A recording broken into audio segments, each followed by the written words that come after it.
अगर आपको इत्तेफाक हुआ उर्दू पढ़ने का, तो किसी शेर की जब तशरीह की जाती है तो उस्ताद साहब कहते थे कि आप अपनी तशरीह को सेक्शन में छोटे छोटे डिवाइड करें और उसकी हेडिंग्स बनाएं ताकि पढ़ने वाले को या एग्जामिनर को आसानी हो वो तशरीह पढ़ने में, और उसके बाद वो आपको अच्छे नंबर दे सके। अगर आपका इत्तेफाक नहीं भी हुआ तो भी कोई मसला नहीं है, लेकिन ये बात आपको समझ लेनी चाहिए कि जब भी आप कंटेंट की बात करते हैं तो जितना लेंथी कंटेंट होगा वो उतना बोरिंग भी हो जाता है, लोगों का इंटरेस्ट लूज हो जाता है, और पढ़ना इटसेल्फ एक हैबिट नहीं है। लोग ज़्यादा से ज़्यादा चीज़ें चाहते हैं कि वो देख के उनको डिसाइड कर लें, इसलिए जो पढ़ाई है वो थोड़ा सा तंग करती है लोगों को।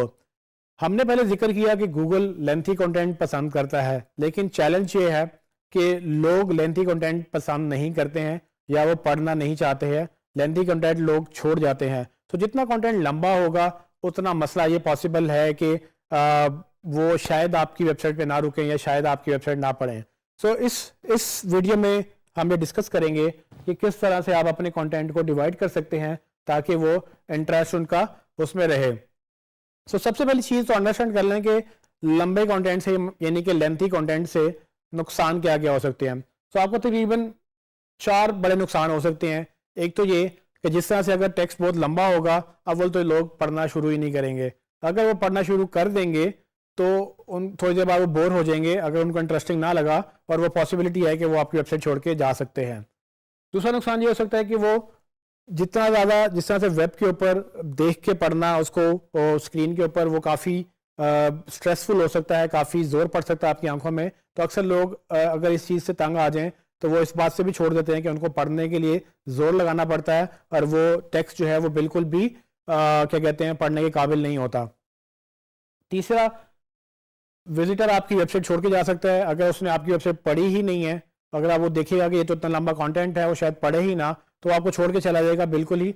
तो आपको मौका ही नहीं देगा कि आपकी प्रोडक्ट को जज करे, क्योंकि अगर वो कंटेंट को देख कर ही चला गया तो मे बी वो आपकी प्रोडक्ट को जज ही नहीं कर पाएगा। सो आपने ये अवॉइड करना है कि यूज़र कहीं इस तरह से छोड़ के आपको ना चला जाए।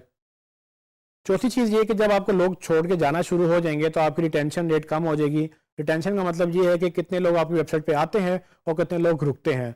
रिटेन करना बहुत ज़रूरी है यूज़र्स को। अगर आपने मेहनत की है, एसईओ बेहतर की है, लेकिन कंटेंट की वजह से वो छोड़ के जा रहे हैं, तो ये मसला है जिसको बड़ी आराम से हम सॉल्व कर सकते हैं। सो इन सब प्रॉब्लम्स का एक हल है, वो ये कि आप अपने लेंथी कंटेंट को डिवाइड कर लें सेक्शंस के अंदर।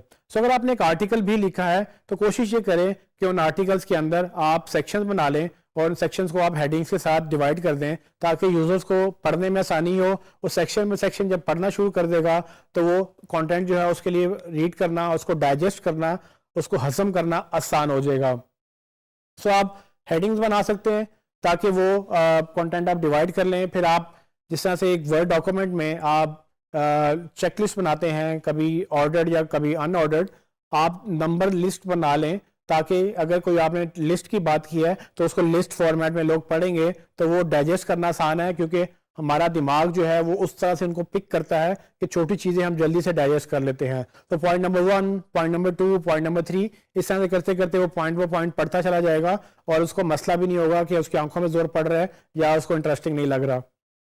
फिर आप अपने लेंथी कंटेंट को सेक्शन में जहाँ डिवाइड कर रहे हैं वहाँ पर आप इमेजेस में भी उसको डिवाइड कर सकते हैं। सो आप हर सेक्शन के बाद या हर दूसरे तीसरे सेक्शन के बाद एक इमेज डाल देंगे तो यूज़र का वो एक फ्लो ब्रेक होगा, उसको बहुत ज़्यादा कंटेंट लंबा एकदम से नज़र नहीं आएगा, उसको लगेगा कि इस कंटेंट थोड़ा सा है ये तो मैं भी कर लूँगा, करते करते करते वो सारा कंटेंट पढ़ जाएगा। सबसे इम्पॉर्टेंट चीज़, एक और काम भी आप कर सकते हैं जो गूगल पसंद भी करता है, वो है आपके table of contents. Table of contents बिल्कुल आपकी किताब की तरह है। जिस तरह किताब जब स्टार्ट होती है तो उसमें शुरू में आपके पास कंटेंट्स होते हैं, वो कंटेंट्स आपको क्या करते हैं, हेल्प करते हैं कि कौन सा चैप्टर किस पेज के ऊपर है। यही काम आप वेबसाइट के ऊपर भी कर सकते हैं। अगर आपका कंटेंट बहुत लंबा है तो कोशिश ये करें कि उनको टेबल ऑफ कंटेंट्स दिखा दें, और जब आप टेबल ऑफ कंटेंट्स उनको दिखाएंगे तो यूज़र क्या करेगा कि उस जिस सेक्शन को वो पढ़ना चाहता है उस पर वो क्लिक करेगा और उस पर सीधा नीचे चला जाएगा। अगर वो नहीं भी उस सेक्शन को पढ़ना चाहता है, वो शुरू से लेकर आखिर तक ही पढ़ना चाहता है, कम से कम उससे टेबल ऑफ कंटेंट से ये समझ आ जाएगी कि इस टॉपिक में क्या क्या है और इस टॉपिक के अंदर हमने कैसे कैसे फ्लो बनाया हुआ है, टॉपिक नंबर 1 क्या है, टॉपिक नंबर 2 क्या है और किस तरह से आपका कंटेंट प्रोग्रेस होता है। सो उसको ये जब पहले वो मेंटली प्रिपेयर्ड होगा कि मैं एक लंबा कंटेंट पढ़ने जा रहा हूँ, फिर आपने उसको सेक्शन में डिवाइड भी किया होगा, फिर आपने इमेजेस भी यूज़ किए होंगे, इससे क्या होगा कि अल्टीमेटली आपका यूज़र जो है वो ज़्यादा कंटेंट पढ़ेगा, उसको पढ़ना आसान होगा, वो बोर भी नहीं होगा और वो आपकी वेबसाइट पर रुका रहेगा। और जैसे ही वो आपकी रिटेंशन उसकी बढ़ जाएगी तो पॉसिबिलिटी है कि वो आपसे सेल्स भी बढ़ जाएंगी। सो जब हम लेंथी कंटेंट की बात करते हैं तो एक चैलेंज खड़ा हो जाता है कि कितना लेंथी और किस तरह का कंटेंट। सो अगर आप बोरिंग कंटेंट लेंगे, ऊपर से लेके नीचे तक सिंपल प्लेन टेक्स्ट होगा, वो पैराग्राफ्स में आपको नजर आएगा, तो वो जो कंटेंट है वो यूजुअली वेब मॉडल में वो सक्सेसफुल नहीं है। अगर आप न्यूज़ पढ़ रहे हैं तो न्यूज़ आर्टिकल्स होते हैं कि वो लंबे हों और वो पढ़ते आप चले जाते हैं जिसमें ब्रेक नहीं होती। लेकिन अगर आप वेब कंटेंट की बात कर रहे हैं तो हमें कोई मजबूरी नहीं है कि हम उसमें हेडिंग ना डालें, हमें बल्कि अच्छी बात है कि हम हेडिंग्स डालें, कंटेंट को ब्रेक करें, ताकि लोग जो हैं वो आराम से वो सेक्शन पढ़ सकें जो उनको पढ़ना है, और वो सेक्शन मतलब सेक्शन बाय सेक्शन करते करते सारा कंटेंट ही पढ़ जाए।